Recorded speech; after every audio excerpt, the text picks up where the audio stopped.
Tu recherches la liberté financière avec tes investissements en crypto-monnaie, alors j'ai la solution pour toi.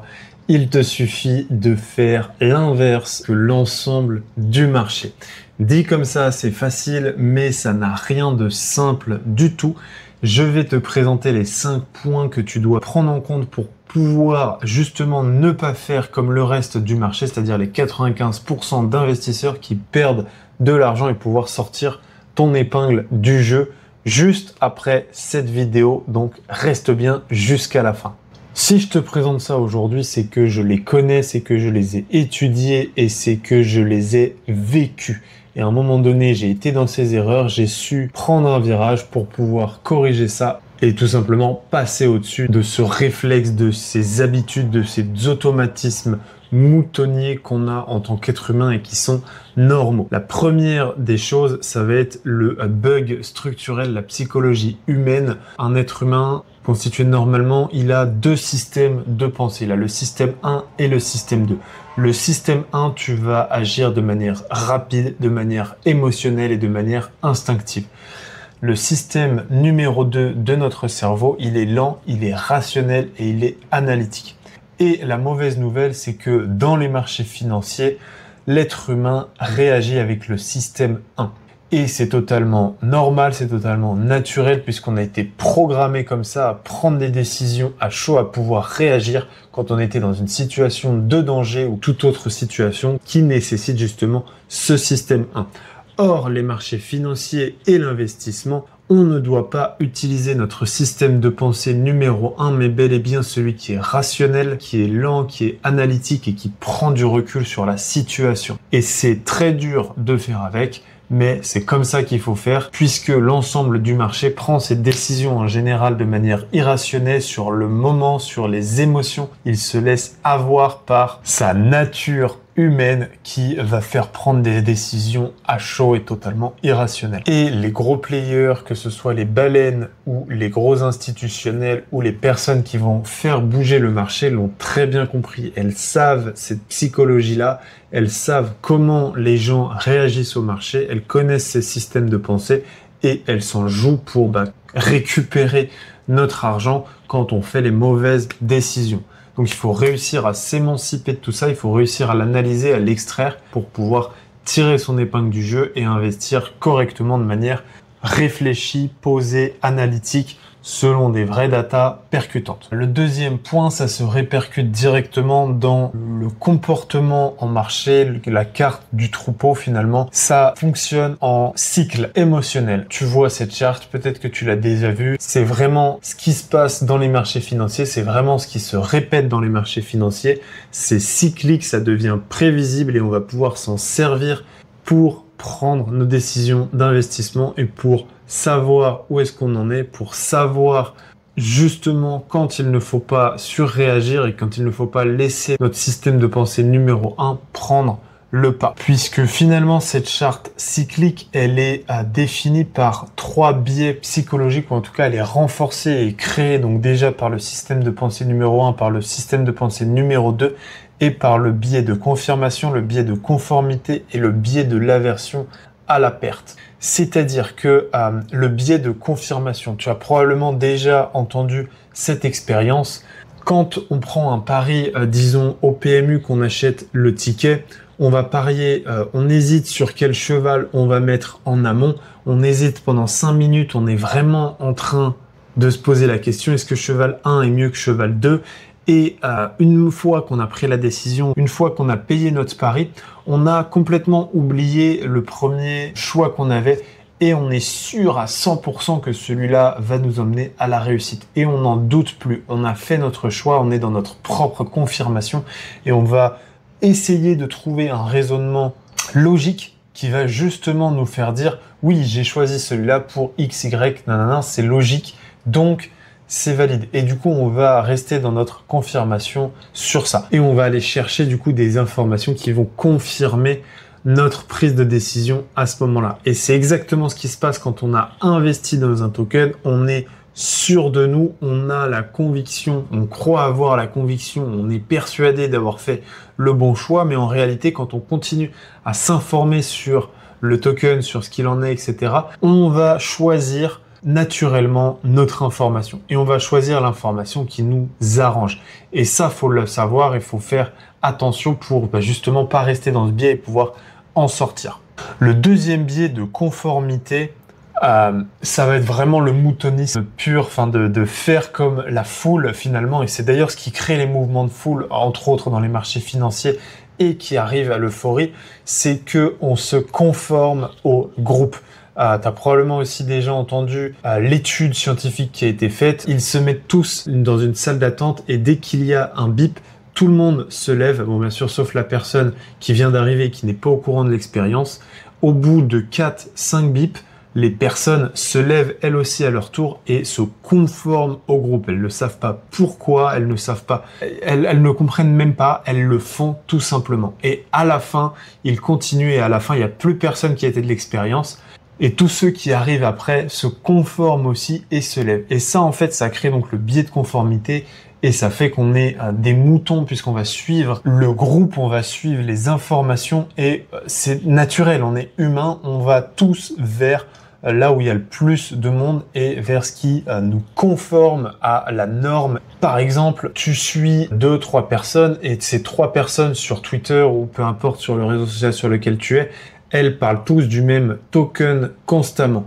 Eh bien, un moment, tu vas avoir le biais de conformité qui va venir et ça va te sembler logique d'aller acheter ce token juste parce que tu en entends parler, juste parce que on a l'impression que tout le monde en parle et on va vouloir se conformer au groupe, à la prise de décision de masse. Ça va être pareil au moment où tout le monde arrive et achète et ça va être pareil aussi au moment où tout le monde revend et commence à paniquer. Ça va amplifier en fait cet aspect-là. Et bien sûr, quand on fait ce genre d'action, on utilise notre système de pensée numéro 1 et puis le système de pensée numéro 2.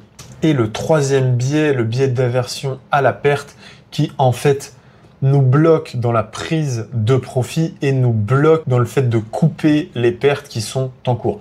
Alors des fois, il faut pas couper ses pertes, des fois, il faut continuer à laisser ses gains. Donc, c'est mitigé, il faut réussir à prendre des décisions ou en tout cas à se poser en amont et d'avoir déjà défini ses zones de prix et les différentes situations et ce qu'on faisait selon les différents scénarios. Mais en gros, ce biais-là, il dit que plus on va faire de gains, moins on va ressentir de plaisir, entre guillemets, moins on va se sentir impacté et plus ça va être banal. Donc, si c'est banal, on va se dire, c'est pas grave, de toute façon, c'est normal, je vais pas prendre des profits tout de suite, ou on va même se dire, bon bah ça va continuer de monter et je prendrai des profits plus tard parce que je suis sûr, j'ai mon biais de confirmation, ce token, il va cartonner, il va aller jusqu'au ciel, il va faire un x100, alors qu'en fait, il aura même pas fait un x20. Et à l'inverse, les pertes vont provoquer une douleur beaucoup plus intense, à 2 fois plus intense que procure un gain finalement. Et donc du coup, à ce moment-là, on va peut-être se mettre à vendre alors qu'il ne fallait pas, puisque on a l'impression de perdre notre argent alors qu'on a juste perdu moins 5, moins 10% de la valeur du token. Donc du coup, on se dit mince, ça va aller encore plus bas, je vais perdre tout mon capital. On commence à paniquer, on agit sur le système numéro 1 et on vient couper une perte alors qu'après notre moins 10, on se retrouvait à x4 sur ce token. Donc ces 3 biais, ils sont à prendre en compte si on ne veut pas agir comme tout le monde et si on veut vraiment se démarquer pour pouvoir prendre des bonnes décisions d'investissement et rester cohérent dans les actions qu'on avait préétablies en amont. Si tu cherches à créer ton plan d'investissement justement et à pouvoir te structurer, j'ai un kit crypto qui va te permettre de te démarquer, d'avoir les bonnes informations selon là où tu en es puisque c'est personnalisé avec 7 questions et tu reçois les informations que tu as besoin. Donc le lien, il est juste en dessous dans la description. Je te laisse le récupérer pour pouvoir avoir ton plan et avoir une certaine clarté dans tes investissements. Passons à la partie numéro 4. Le vrai job d'un investisseur, il n'est pas fun. C'est pas amusant au quotidien parce que 80-90% du temps, eh bien, un investisseur ne fait rien du tout. Alors que quand on écoute le marché, quand on le regarde, on a l'impression qu'il est toujours actif, que tout le monde est tout le temps en train de faire quelque chose. Et c'est là une grosse erreur, c'est qu'on doit juste tout simplement s'asseoir, patienter, regarder les choses, voir se boucher les oreilles et ne rien regarder du tout. On doit aussi faire l'action qui est d'acheter quand tout le monde est dans la peur, quand tout le monde crie au scandale, quand tout le monde dit que les crypto-monnaies s'en vont à zéro et que ce n'est qu'une arnaque et que ça va disparaître demain. Et il faut surtout vendre quand tout le monde est euphorique et quand tout le monde dit que les crypto-monnaies, ça va rendre tout le monde millionnaire facilement et que tout le monde est en positif. C'est là qu'il faut couper ses gains et qu'il faut partir en courant avec son argent. Donc, il faut faire l'exact opposé de ce que sont en train de faire les gens, en tout cas de ce qu'est en train de faire la masse à ce moment-là. Et ce n'est pas facile puisque justement, on l'a vu avec les billets de tout à l'heure, on est bloqué par nos comportements naturels d'être humain. Finalement, on va venir au point numéro 5 qui va nous permettre de nous armer pour pouvoir nous protéger face à tout ce qu'on a vu depuis le début. La seule façon de se protéger, c'est d'utiliser donc le système numéro 2, de prendre du recul, de réfléchir, d'être rationnel dans les décisions. Et pour ça, on a notre arme qui s'appelle une stratégie, un plan, une réflexion qui va nous permettre de choisir les actions qu'on va pouvoir faire à l'avenir. Donc d'étudier le marché, d'étudier pourquoi il s'est passé ça, pourquoi ça pourrait se reproduire, pourquoi ça ne pourrait ne jamais se reproduire, quelles actions je vais devoir faire à quel moment. Avec des règles, on va pouvoir éviter de réagir au système numéro 1, de laisser nos émotions finalement prendre le dessus et de pouvoir avoir des règles. Ça va nous permettre d'exécuter simplement notre plan comme il est prévu et de s'y tenir. Donc, il faut prendre des notes, il faut comprendre ce qu'on est en train de faire, il faut suivre ses investissements, il faut des fois se couper du marché, il faut gagner en patience, c'est très important. Et il faut arrêter de douter, de se remettre en question. Il faut avoir une thèse solide et des convictions pour pouvoir être un investisseur qui s'émancipe justement de toutes ces problématiques et de pouvoir prendre un certain recul et de pouvoir dormir tranquille la nuit. Ça n'a pas de prix et ça passe par tout ce qu'on a vu dans cette vidéo. Le problème, c'est pas de faire une erreur. Le problème, c'est de refaire cette erreur encore et encore. C'est là qu'on perd de l'argent et c'est là qu'on donne son argent au marché de manière continue. Donc, si tu veux vraiment sortir ton épingle du jeu et devenir riche en investissant dans les crypto-monnaies, c'est possible, mais c'est pas facile. Il va falloir que tu sois en mesure de gérer tout ce que les autres subissent dans le marché. C'est-à-dire les émotions et tout ce qu'on a vu dans cette vidéo. Il va falloir que tu investisses au moment où les gens sont en train de paniquer. Donc, il va te falloir des convictions fortes. Et il va falloir que tu te désintoxes de la pensée collective pour pouvoir tenir tes positions et rester en position et prendre tes bénéfices au bon moment. N'oublie pas, tu as ton kit en description. Je te remercie d'avoir regardé la vidéo. Et je te dis à très vite pour des prochaines vidéos. Ciao!